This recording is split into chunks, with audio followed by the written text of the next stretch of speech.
To dominate a population, instill the belief that their suffering is self-inflicted, and then present yourself as the solution. Sound familiar? Noam Chomsky. Why did I quote this? Because this isn't just political commentary. It's a psychological blueprint. It's a masterclass in manipulation that we see everywhere, from governments and corporations to media narratives and social norms. It's one of the most insidious strategies ever devised, because it doesn't just control your actions, it reprograms your mind. Chomsky didn't write fairy tales. He diagnosed systems, and what he revealed here is not theory, it's happening. This quote speaks to the oldest trick in the authoritarian playbook, gaslighting an entire society.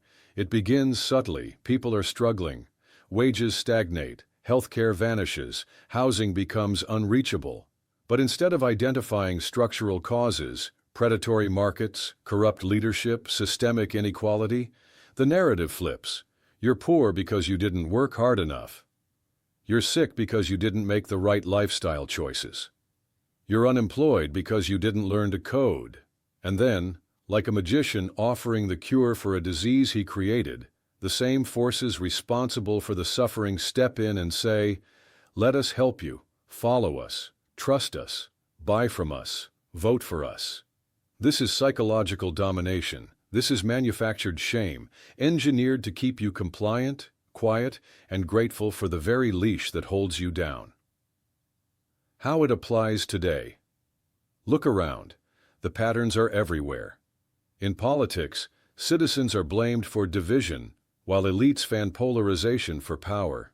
In economics, people are told their debt, burnout, or failure is personal, not structural. In education, students are burdened with loans and then blamed for bad choices. In media, algorithms reward conformity while blaming the consumer for disinformation. In culture, we're told to fix ourselves, meditate, hustle, self-care, while the systems draining us remain untouched. This culture of self-blame as control is not an accident. It is a feature, not a bug.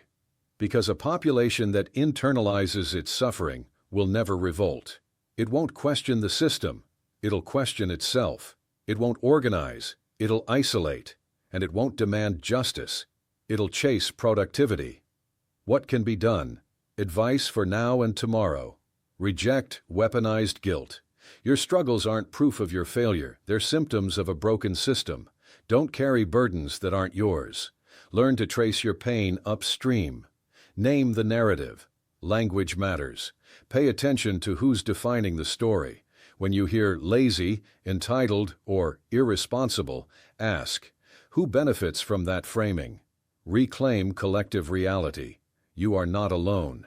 Find others who see the matrix, who feel the dissonance. Community is the antidote to internalized oppression. Demand accountability, not just advice. Self-improvement has its place, but not as a substitute for justice.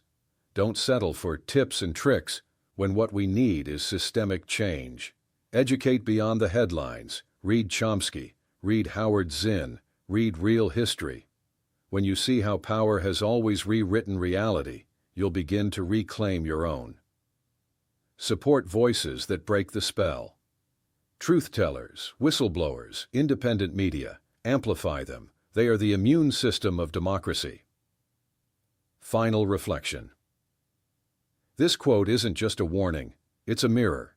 It asks you to look at where you've believed the lie, where you've turned suffering into self-judgment, where you've been taught that the problem is you. But here's the truth. Your anxiety is not a personal flaw. Your burnout is not a moral failure. Your confusion is not a weakness. They are the rational responses of a human being navigating a system designed to extract, distract, and dominate. Chomsky said these words to wake us up, not just from political apathy, but from mental captivity.